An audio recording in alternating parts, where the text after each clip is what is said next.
નમસ્કાર વિદ્યાર્થી મિત્રો, આ વિડીયોની અંદર ફરી પાછા આપણે ચેપ્ટર 1માં આગળ વધીએ છીએ અને પારિમાણિક સૂત્રના ઉપયોગો જે આપણે શીખતા હતા અને ગયા વિડીયોની અંદર આપણે પારિમાણિક સૂત્રનો પહેલો ઉપયોગ જેને આપણે પારિમાણિક વિશ્લેષણની રીત કહીએ છીએ એ આપણે વ્યવસ્થિત શીખ્યા હતા. આ લેક્ચરની અંદર જે છે એ આપણે કોઈ પણ સમીકરણની પારિમાણિક દ્રષ્ટિએ યથાર્થતા ચકાસવી અને બે એકમો વચ્ચેનો સંખ્યાત્મક સંબંધ જાણવો, આ બે ઉપયોગો જે છે એ આપણે કરવાના છીએ. ચાલો તો શરૂઆત કરીએ સૌ પ્રથમ બીજા ઉપયોગથી કે કોઈ પણ સમીકરણ જે છે એ પારિમાણિક દ્રષ્ટિએ યથાર્થ છે કે નહીં એ ચેક કરવું. દાખલા તરીકે 9-10 ની અંદર તમે આવા સમીકરણો શીખ્યા હશો. F બરાબર ma બરાબર વેગમાનનું સમીકરણ P બરાબર mv. તો ભૌતિક વિજ્ઞાનની અંદર જેટલા સમીકરણો છે એ હંમેશા પારિમાણિક દ્રષ્ટિએ યથાર્થ જ હોય, એટલે કે સાચા હોય. હવે પારિમાણિક દ્રષ્ટિએ યથાર્થ હોવું એટલે શું એ હમણાં આપણે શીખીએ, પણ પહેલી વાત આ શીખી લ્યો કે ભૌતિક વિજ્ઞાનમાં આપણે જે કાંઈ સમીકરણો વાપરીએ છીએ તે હંમેશા પારિમાણિક દ્રષ્ટિએ જે છે કેવા હોય, યથાર્થ હોય. એટલે કે આ સમીકરણને હું જો ચેક કરું, બંને બાજુ દરેક રાશિઓ જે છે તેના પારિમાણિક સૂત્રો હું મૂકું, જેમ કે બળ, તો બળ જે છે એનું પારિમાણિક સૂત્ર m1L1T-2. આ બાજુ જે છે એ દળ માટે આવશે m1. એ એટલે પ્રવેગ માટે થાય L1T-2. ચાલો, દરેક રાશિના આપણે પારિમાણિક સૂત્ર મૂકી દીધા. હવે કોઈ સાદુરૂપ આપવાનું નથી, ખાલી બંને બાજુ જે છે તમે ચેક કરો તો આ બાજુ જેટલા m ના પરિમાણ છે એટલા આ બાજુ છે, એટલે કે આ બાજુ જેટલી m ની ઘાત છે એટલી જ આ બાજુ છે. એવી રીતે આ બાજુ જેટલી l ની ઘાત છે એટલી જ આ બાજુ છે. સેમ એ રીતે t માટે છે, બરાબર. એટલે આ સમીકરણ પારિમાણિક દ્રષ્ટિએ યથાર્થ કે, બરાબર. એટલે આ સમીકરણ જે છે એ પારિમાણિક દ્રષ્ટિએ યથાર્થ છે એમ આપણે કહી શકીએ. હવે ધ્યાનથી જે છે વાત સમજો કે જેટલા સમીકરણોનો આપણે ભૌતિક વિજ્ઞાનમાં ઉપયોગ કરીએ છીએ એ બધા પારિમાણિક દ્રષ્ટિએ જે છે કેવા હોય, યથાર્થ છો, બરોબર છે.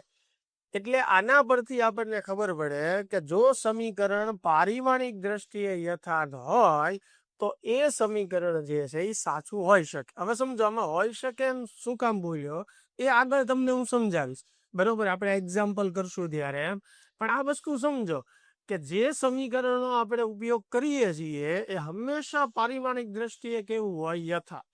એવા જ સમીકરણો હોય ભૌતિક વિજ્ઞાનના. હવે માનો કે કોઈ સમીકરણ પારિમાણિક દ્રષ્ટિએ યથાર્થ નથી, એટલે કે બંને બાજુ દરેક પદના પરિમાણ સરખા આવતા નથી, બરોબર છે. તો એવું સમીકરણ જે છે એ ખોટું હોય. ભૌતિક વિજ્ઞાનમાં આપણે એવા સમીકરણનો કોઈ જગ્યાએ ઉપયોગ કરતા હોઈએ નહીં. આ વાત સમજાય છે? જે સમીકરણ પારિમાણિક દ્રષ્ટિએ યથાર્થ નથી, એટલે કે પારિમાણિક દ્રષ્ટિએ ખોટું છે, એ ભૌતિક વિજ્ઞાન માટે પણ કેવું હોય, ખોટું. એટલે કે એનો ભૌતિક વિજ્ઞાનમાં કોઈ જગ્યાએ ઉપયોગ હોઈ શકે નહીં, કારણ કે સમીકરણ ખોટું છે. એટલે જે સમીકરણ પારિમાણિક દ્રષ્ટિએ ખોટું છે એ ભૌતિક વિજ્ઞાન માટે પણ ખોટું છે. આ વાત સમજાય છે? ચાલ, જેમ કે આ સમીકરણ તમે જુઓ, વેગમાન છે તો વેગમાનનું પારિમાણિક સૂત્ર m1L1T-1. આ બાજુ દળ છે તો દળ માટે m1, વેગ માટે L1T-1. જો તો બંને બાજુ પરિમાણો સરખા આવ્યા કે નહીં, એટલે આ પારિમાણિક દ્રષ્ટિએ યથાર્થ છે, બરોબર.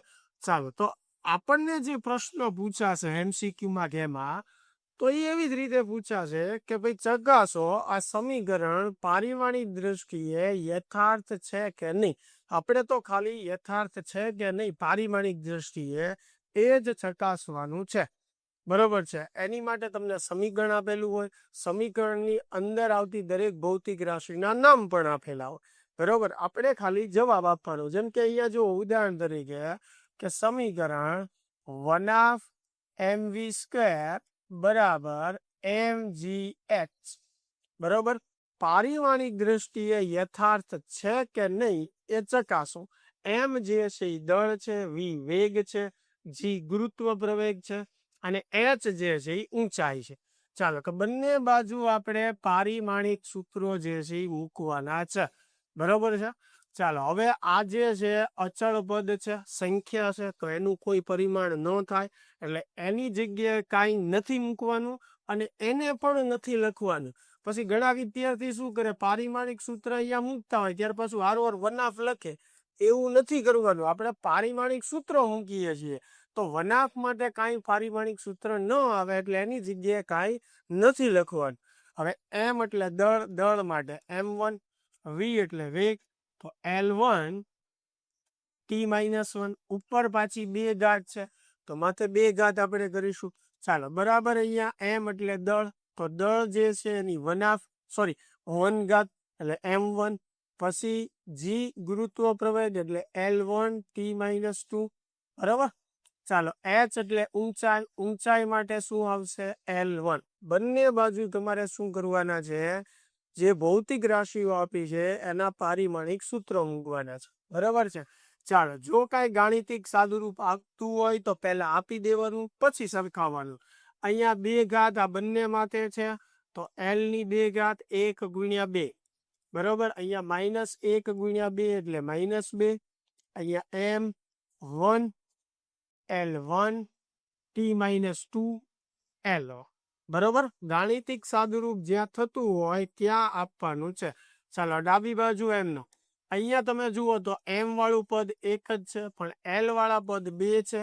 તો આધાર સરખો, ઘાતનો સરવાળો 1 + 1 એટલે 2. હવે અહીંયા જે છે t જે છે એની -2 ઘાત, એક જ પદ છે એટલે એ એમને રાખીએ. બરોબર. ચાલો હવે જે છે બંને બાજુ MLT વાળા પદ થઈ ગયા. તો હવે આને જોવાનું છે પારિમાણિક વિશ્લેષણની રીતની જેમ. અહીંયાથી ઘાત સરખાવવા મળતા નહીં. બરોબર. અહીંયા ખાલી ઘાતનું ઓબ્ઝર્વેશન કરવાનું છે. આ બાજુ m ની 1 ઘાત, આ બાજુ પણ 1 ઘાત છે. L ની 2 ઘાત, આ બાજુ પણ L ની 2 ઘાત. અહીંયા t ની -2, અહીંયા પણ t ની -2. બંને બાજુ દરેક પદના પરિમાણ સરખા હોવા જોઈએ. એક પણ પદનું પરિમાણ જુદું હોય તો ન ચાલે. બરોબર.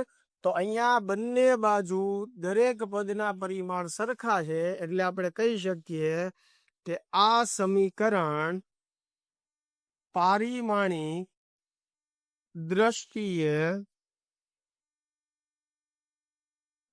યથાર્થ છે. આ સમીકરણ પારિમાણિક દ્રષ્ટિએ કેવું છે, યથાર્થ. સમજાય એ રીત. આ બીજા ઉપયોગમાં એટલે કે યથાર્થતા ચકાસવાની જે રીત છે એમાં આટલું જ આપણે કરવાનું છે. બરોબર. ચાલો બીજું એક્ઝામ્પલ આપણે જોઈએ એટલે પ્રેક્ટિસ થતી જાય તમને. ચાલો એની પછી જે છે કે સમીકરણ k બરાબર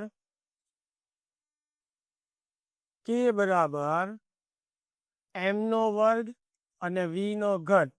આ સમીકરણ પારિમાણિક દ્રષ્ટિએ યથાર્થ છે કે નહીં તે ચકાસો. જ્યાં m દળ છે, v વેગ છે અને k ગતિ ઉર્જા છે.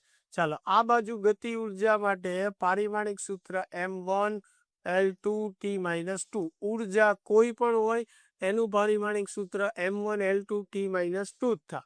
હવે m એટલે દળ, દળની પારિમાણિક સંજ્ઞા m1 ઉપર 2 ઘાત. અહીંયા વેગ, વેગ માટે L1 t-1. બરાબર. વેગની પારિમાણિક સંજ્ઞા L1 t-1 ઉપર 3 ઘાત. ચાલો ડાબી બાજુ કોઈ સાદુરૂપ નથી થતું, એઝ ઇટ ઇઝ રાખવાનું એને. જમણી બાજુ જે છે 1 ગુણ્યા 2 એટલે m ની 2 ઘાત થશે. આ 3 ઘાત આ બંને સાથે ગુણાઈ જશે એટલે L ની 3 ઘાત, t ની -3 ઘાત. સમજાય છે. -1 ગુણ્યા 3 એટલે -3. ચાલો હવે જુઓ તો બંને બાજુ તો કે MLT પદ થઈ ગયા. કોઈ બીજું સાદુરૂપ આપવાની જરૂર નથી. તો હવે ધ્યાનથી ઘાત જુઓ. m ની ઘાત જે છે એ જુદી જુદી છે તો આગળ જોવાની પણ હવે જરૂર નથી. એક પદની ઘાત પણ સરખી ન આવે એટલે એ સમીકરણ પારિમાણિક દ્રષ્ટિએ પારિમાણિક દ્રષ્ટિએ યથાર્થ કહેવાય નહીં. એટલે આપણે લખીએ કે આ સમીકરણ પારિમાણિક દ્રષ્ટિએ યથાર્થ નથી. બરોબર છે. બાકીના ભલે બે પદની ઘાત સરખી હોય પણ એક પદની ઘાત જુદી હોય તો પણ એ પારિમાણિક દ્રષ્ટિએ યથાર્થ નથી. આમાં તો દરેક પદની અલગ છે પણ સમજી લે ક્યારેક એવું બને કે આ બંને પદની ઘાત સરખી હોય પણ એક જ પદની ઘાત જે છે એ જુદી હોય તો પણ એ યથાર્થ નથી. આ ખાસ ધ્યાનમાં રાખો. ચાલો, ક્લિયર થાય છે, સમજાય છે રીત વ્યવસ્થિત. બીજું એક્ઝામ્પલ આગળ આપણે જોઈએ. એની પછી જે છે કે બરાબર 1/mv² ની પારિમાણિક યથાર્થતા ચકાસો. ચાલો, કે બરાબર 1/mv². તો કે શું છે? ગતિ ઉર્જા એટલે m1 l1 t-2. હવે 1/2 સંખ્યા છે એટલે એની જગ્યાએ કોઈ પરિમાણ ન આવે. m એટલે દળ, m1 v એટલે વેગ, l1 t-1 એની ઉપર 2 ઘાત. ચાલો, ડાબી બાજુ જે છે એ એઝ ઇટ ઇઝ. જમણી બાજુ થોડુંક સાદું રૂપ. આ 2 ઘાત અહીંયા ગુણાશે તો 1 × 2 એટલે l ની 2 ઘાત -1 × 2 એટલે t-2 ઘાત. બંને બાજુ તમે જુઓ mlt mlt વાળા પદ આવી ગયા. હવે ખાલી આને ધ્યાનથી જોવાના છે. m ની ઘાત સરખી છે? હા છે. l જે છે એની ઘાત જે છે એ સરખી છે. અહીંયા સોરી મેં ભૂલ કરી છે. ઉર્જા માટે m1 l2 એમ આવશે ને, એટલે અહીંયા 2 આવશે. બરાબર, m1 l2 t-2. l ની ઘાત સરખી છે? હા છે. અને t ની ઘાત પણ સરખી છે. તો બંને બાજુ દરેક પદ જે છે એની ઘાત સરખી આવે તો આ સમીકરણ પારિમાણિક દ્રષ્ટિએ યથાર્થ છે. ચાલો, તો આ સમીકરણ પારિમાણિક દ્રષ્ટિએ કેવું થઈ ગયું? યથાર્થ થઈ ગયું. હવે એની બદલે જો તમે આવું લીધું હોય કે બરાબર 3/2 mv², તો પણ એ પારિમાણિક દ્રષ્ટિએ કેવું આવે? યથાર્થ જ આવે. બરોબર, કારણ કે અહીંયા કે એટલે કે નું પારિમાણિક સૂત્ર તમે મૂકશો. પછી આ તો સંખ્યા છે. આ જે છે એ તો સંખ્યા છે, તો સંખ્યાનું કોઈ પરિમાણ નથી આવવાનું. m નું પરિમાણ આવશે, v² નું આવશે. તો આ જ સાદુરૂપ થવાનું કે નહીં? સમજો છો તમે હું કહું છું? તો આ જ સાદુરૂપ થશે. તો આ પણ સમીકરણ પારિમાણિક દ્રષ્ટિએ તો યથાર્થ જ આવશે. આ સમીકરણ પારિમાણિક દ્રષ્ટિએ કેવું આવશે? યથાર્થ આવશે. તો હવે ધ્યાનથી સમજો આ બંને સમીકરણમાં ફર્ક શું છે. આ કે બરાબર 1/mv² અને કે બરાબર 3/2mv². બંને સમીકરણ પારિમાણિક દ્રષ્ટિએ જે છે યથાર્થ છે. પણ ભૌતિક વિજ્ઞાનમાં આ બે માંથી આપણે કોનો ઉપયોગ કરીએ છીએ? ગતિ ઉર્જાનું કયું સમીકરણ આપણે વાપરીએ છીએ? આ.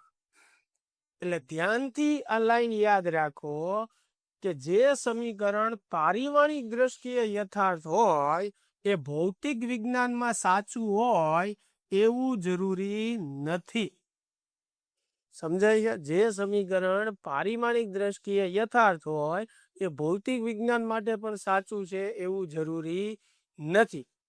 સમજાય છે? હા, તમે એનથી ઉલટું કહી શકો કે જે સમીકરણ જે છે પારિમાણિક દ્રષ્ટિએ ખોટું હોય એ ભૌતિક વિજ્ઞાનમાં પણ ખોટું છે, એનો ભૌતિક વિજ્ઞાનમાં કોઈ ઉપયોગ હોય નહીં. એટલે પારિમાણિક દ્રષ્ટિએ ખોટું હોય એ સમીકરણ ઓલવેઝ ખોટું જ છે. સમજાય છે વાત? પણ પારિમાણિક દ્રષ્ટિએ જે સાચું છે એ ભૌતિક વિજ્ઞાનમાં સાચું છે એ ચોક્કસતાથી આપણે કહી શકીએ નહીં.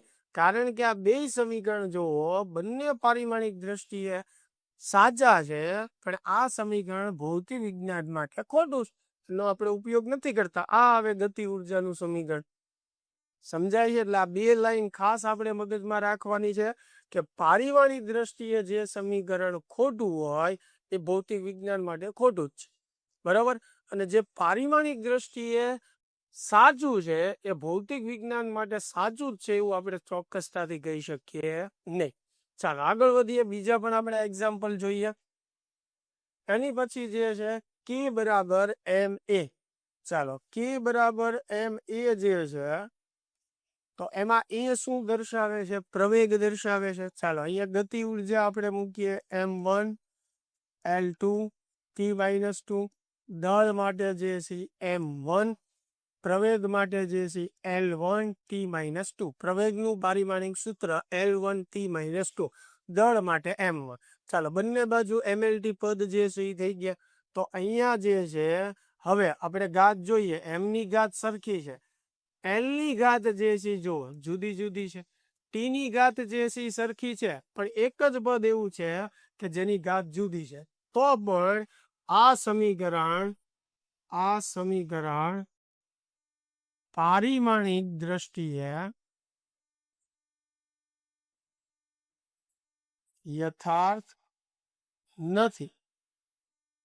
બંને બાજુ પરિમાણ સરખા ન આવે એટલે પારિમાણિક દ્રષ્ટિએ યથાર્થ કહેવાય નહીં.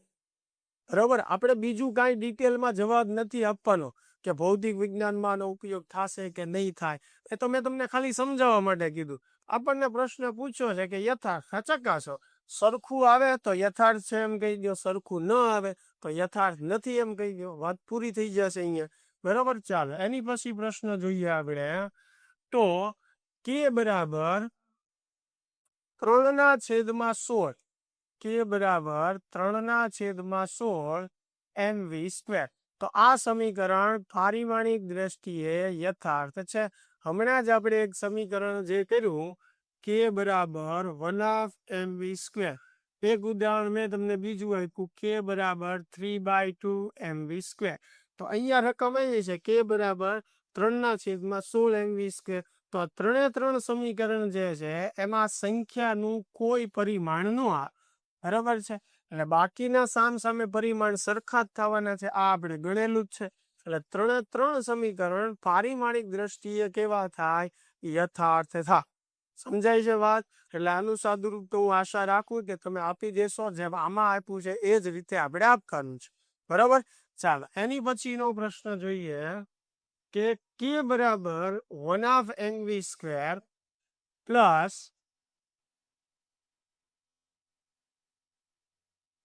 ma. ચાલો સરવાળા વાળું પદ આપ્યું છે તોય મૂંઝાવાની જરૂર નથી. દરેક પદમાં ખાલી પરિમાણ મૂકવાના છે. અહીંયા કે જે છે એની માટે m1 l2 t-2, સંખ્યા માટે કાંઈ નહીં આવે, દળ જે છે m1, વેગ માટે l1 t-1 ઉપર 2 ઘાત. અહીંયા m એટલે દળ એટલે m1, a એટલે પ્રવેગ l1 t-2.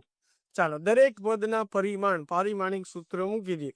હવે જ્યાં સાદુરૂપની જરૂર હોય ત્યાં સાદુરૂપ પહેલા આપી દઈએ, પછી જોઈએ ને તો આ 2 ઘાત આની સાથે ગુણાશે.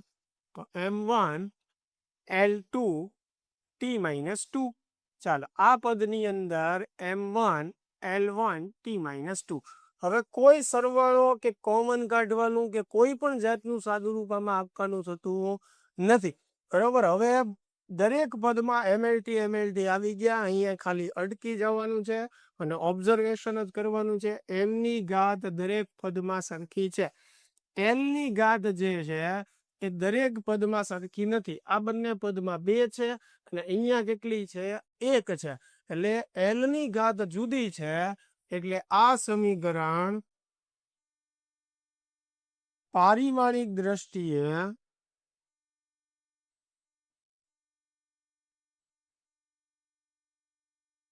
યથાર્થ નથી. ચાલો આ સમીકરણ પારિમાણિક દ્રષ્ટિએ યથાર્થ નથી. ક્લિયર થાય છે વાત? ચાલો બીજું એક્ઝામ્પલ જે છે આપણે જોઈએ. એની પછી જે છે એ આપણને પૂછવું છે કે f બરાબર mv² એના છેદમાં આ સમીકરણની યથાર્થતા ચકાસો. જ્યાં f બળ છે, m એટલે દળ, v એટલે વેગ અને r એટલે ત્રિજ્યા. ચાલો અહીંયા બળનું પારિમાણિક સૂત્ર m1 l1 t-2. અહીંયા દળ માટે આવશે m1. અહીંયા v એટલે વેગ, l1 t-1 ઉપર 2 ઘાત, r એટલે ત્રિજ્યા આવે અંતર માટે પારિમાણિક સંજ્ઞા l. રેડી? ચાલો ડાબી બાજુ જે છે as it is m1 L1 T - 2. જમણી બાજુ થોડુંક સાદુરૂપ થશે M1 2 ગુણ્યા 1 એટલે L ની 2 ઘાત -1 ગુણ્યા 2 એટલે T ની -2 ઘાત છેદમાં L1. ચાલો હજી જમણી બાજુ થોડુંક સાદુરૂપ થશે, આપી દઈએ. પછી ઓબ્ઝર્વેશન કરીએ. હવે L1 ઉપર જાય તો -1, 2 - 1 એટલે 1 વધશે, તો M1 L1 T - 2. બરાબર. ચાલો હવે જે છે એ બંને બાજુ ઘાતનું ઓબ્ઝર્વેશન કરો. M ની ઘાત સરખી, L ની ઘાત સરખી, T ની ઘાત પણ સરખી. તો હવે આપણે લખી શકીએ કે આ સમીકરણ પારિમાણિક દ્રષ્ટિએ યથાર્થ છે. સમજાય છે વાત? ચાલો એની પછી એક્ઝામ્પલ આપણે જોઈએ. તો એની પછી આપણને આપેલું છે કે P બરાબર રો GH, જ્યાં P દબાણ છે, રો ઘનતા છે, G ગુરુત્વ પ્રવેગ છે અને H જે છે ઊંચાઈ છે. તો આ સમીકરણની યથાર્થતા ચકાસો.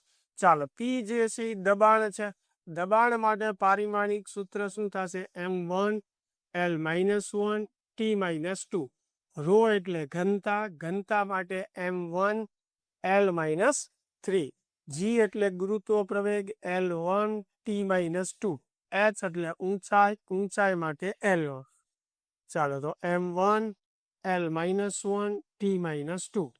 હવે જે છે M1 એઝ ઇટ ઇઝ, કારણ કે M વાળું એક જ પદ છે, L વાળા 3 પદ છે. જો તો -3 વત્તા 1 એટલે -2, -2 વત્તા 1 એટલે -1. તો L ની ઘાતનો સરવાળો એમ -3 વત્તા 1 વત્તા 1, શું જવાબ આવે? -1. હવે T જે છે એ તો એક જ પદ છે એઝ ઇટ ઇઝ. બંને બાજુ જે છે એ ઓબ્ઝર્વેશન કરો તમે ધ્યાનથી, તો દરેક પદની ઘાત જે છે એ સરખી છે. તો નીચે હવે લખવાનું કે આ સમીકરણ પારિમાણિક દ્રષ્ટિએ જે છે યથાર્થ છે. બરોબર છે? સમજાય છે?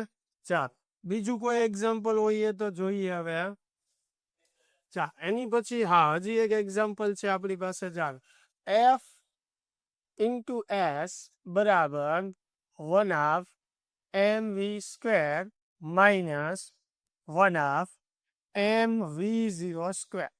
ચાલો આવું સમીકરણ આપ્યું છે જ્યાં F એટલે બળ છે, S એટલે સ્થાનાંતર છે, M એટલે દળ, V એટલે અંતિમ વેગ અને V0 એટલે પ્રારંભિક વેગ. આ સમીકરણ પારિમાણિક દ્રષ્ટિએ યથાર્થ છે કે નહીં એ ચેક કરો. ચાલો અહીંયા બળનું પારિમાણિક સૂત્ર M1 L1 T - 2. અહીંયા જે છે આપણે S એટલે સ્થાનાંતર છે, સ્થાનાંતર માટે L1. વનાફ માટે કાંઈ આવશે નહીં. M એટલે દળ, દળ માટે M1. અહીંયા વેગ માટે L1 T - 1 ઉપર 2 ઘાત. અહીંયા પણ વનાફ માટે કાંઈ નથી લખવાનું. ફરીને પાછું દળ આવ્યું M1, ફરીને પાછો વેગ આવ્યો L1 T - 1 એની 2. વેગ કોઈ પણ હોય, પારિમાણિક સૂત્ર તો એ જ થવાનું ને.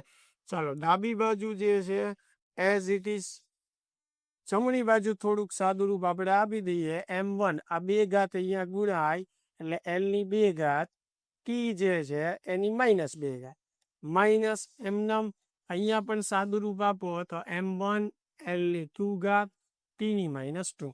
હવે કોઈ પણ જાતનું સાદુરૂપ આપવાનું નથી. દરેક પદની અંદર MLT વાળા પદ આવી ગયા છે. ધ્યાનથી ઓબ્ઝર્વેશન કરો તો N ની ઘાત બધે સરખી છે. બરોબર છે?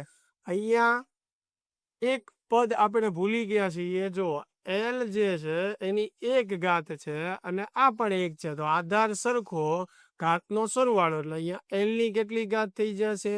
2 ઘાત થઈ જશે. તો L ની અહીંયા 2 ઘાત, અહીંયા પણ 2 ઘાત અને અહીંયા પણ 2 ઘાત. તો L ની ઘાત પણ સરખી છે, T ની ઘાત સરખી. તો દરેક પદમાં દરેકના પરિમાણ સરખા છે. તો આપણે કહી શકીએ કે આ સમીકરણ પારિમાણિક દ્રષ્ટિએ યથાર્થ છે. વાત સમજાય છે મિત્રો?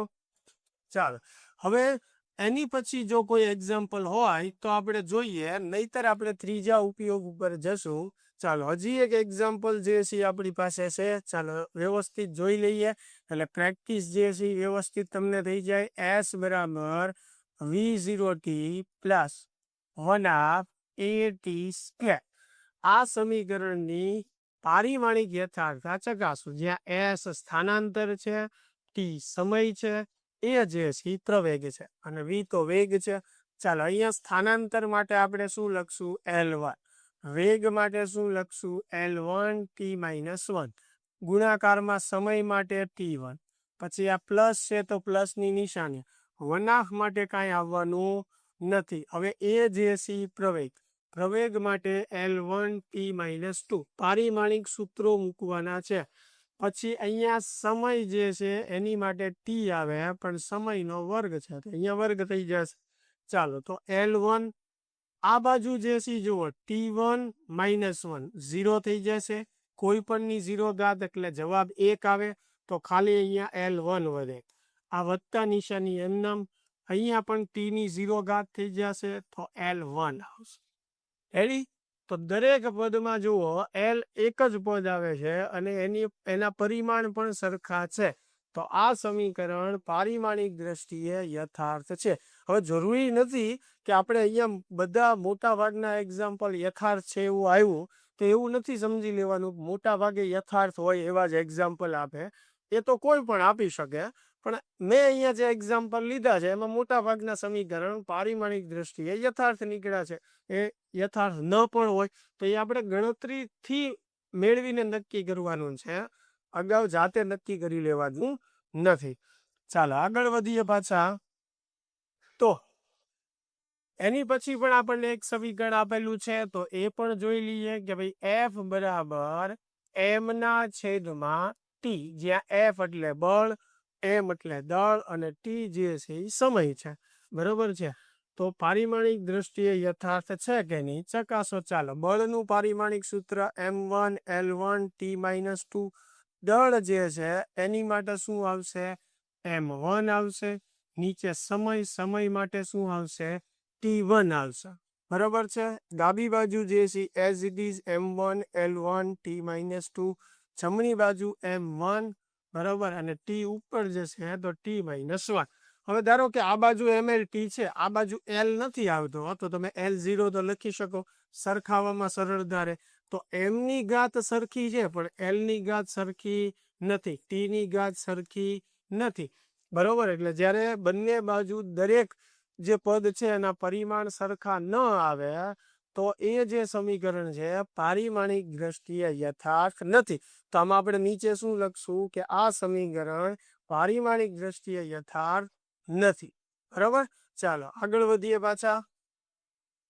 ચાલો તો મિત્રો આજે છે એ આપણું બીજો જે ઉપયોગ આપણે શીખતા હતા, પારિમાણિક દ્રષ્ટિએ કોઈ સમીકરણ યથાર્થ છે કે નહીં એ આપણે પારિમાણિક સૂત્રનો ઉપયોગ કરીને કઈ રીતે ચેક કરી શકીએ.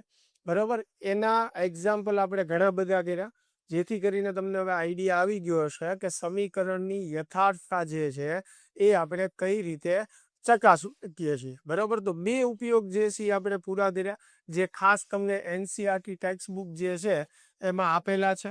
હવે એની પછી આપણે ત્રીજો ઉપયોગ જે છે એ શીખવાનો છે કે કોઈ ભૌતિક રાશિના બે એકમો વચ્ચેનો સંખ્યાત્મક સંબંધ જાણો, અથવા તમે એમ કહી શકો કે કોઈ ભૌતિક રાશિના MKS અને CGS એકમો વચ્ચેનો સંબંધ જાણી.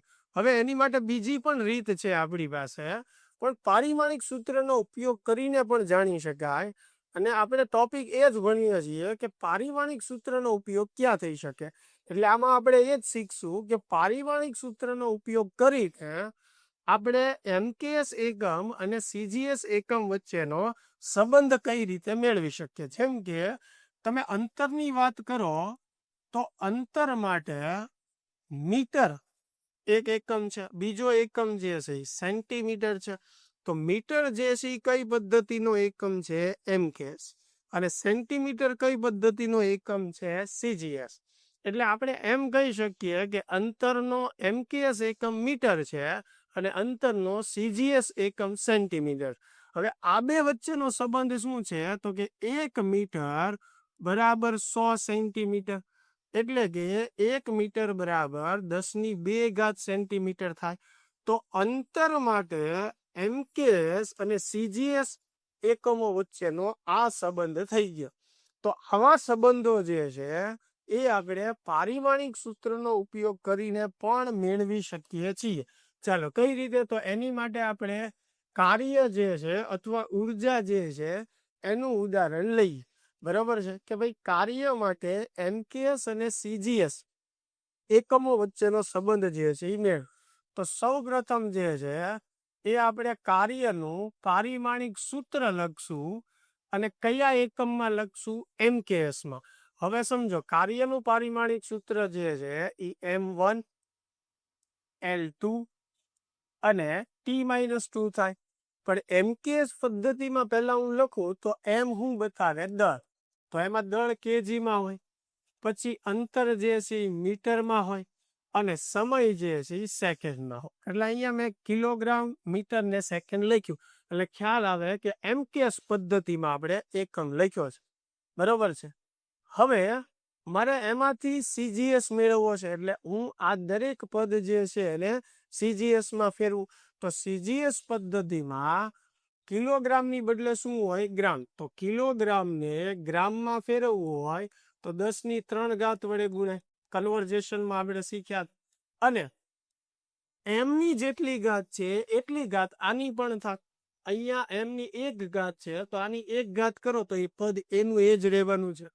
સેમ એવી રીતે એલ મીટરમાં છે, એને મારે સેન્ટીમીટરમાં ફેરવવું હોય કારણ કે સીજીએસ પદ્ધતિમાં અંતરનો એકમ સેન્ટીમીટર થાય. તો મીટરમાંથી સેન્ટીમીટરમાં જવું હોય તો 10⁻² વડે ગુણવું પડે.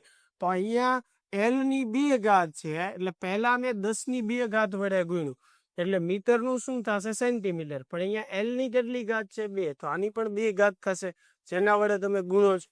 એટલે આ એલ જે છે એ શેમાં આવી ગયો? સેન્ટીમીટરમાં આવી.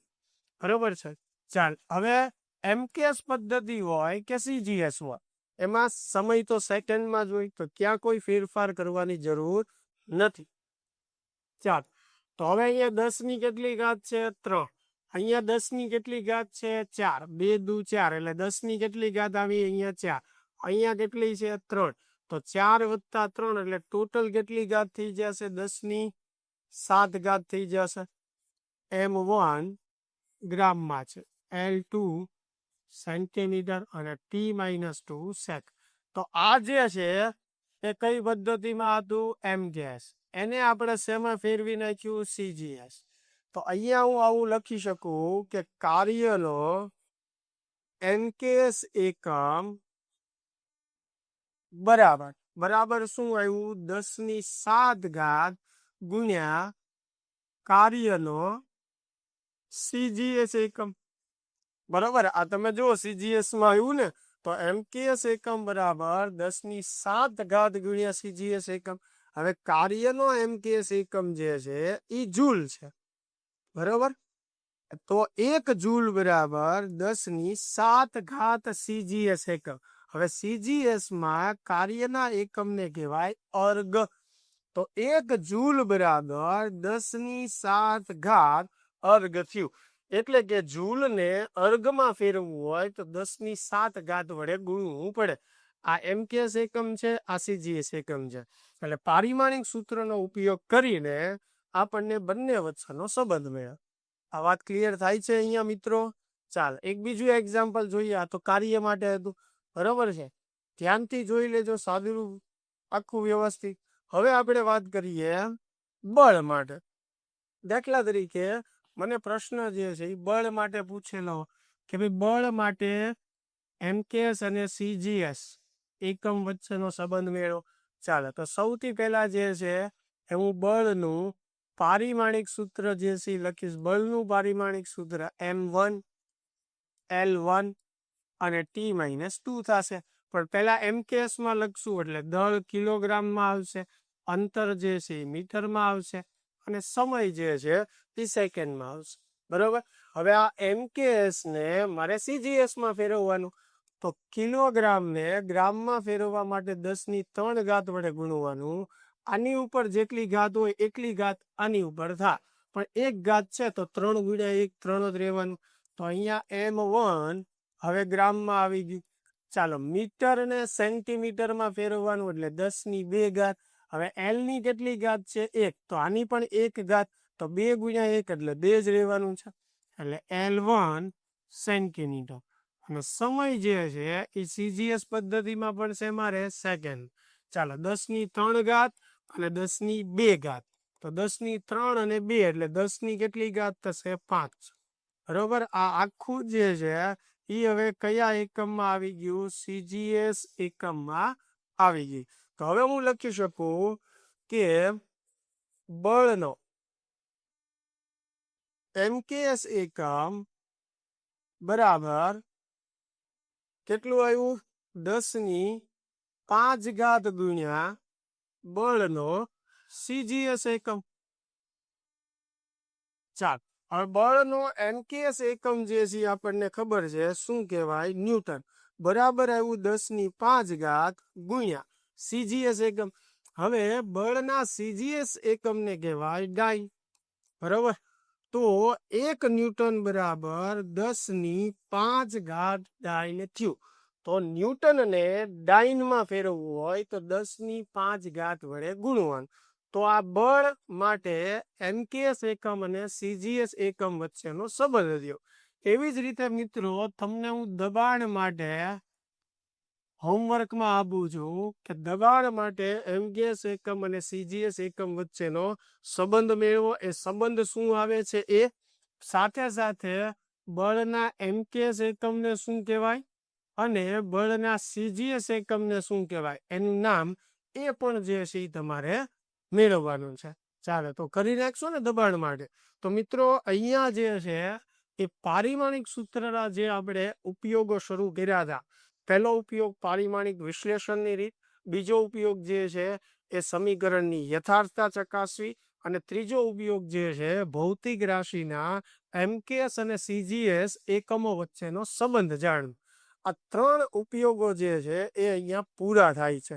અને આપણને ટેક્સ્ટબુકમાં એટલા માટે જ આપ્યા છે કે આપણને આઈડિયા આવે કે આપણે જે પારિમાણિક સૂત્રો શીખીએ છીએ એનો ઉપયોગ ક્યાં થાય છે, એ આપણને શું કામ લાગશે, એની માટે થઈને જ આવ્યા.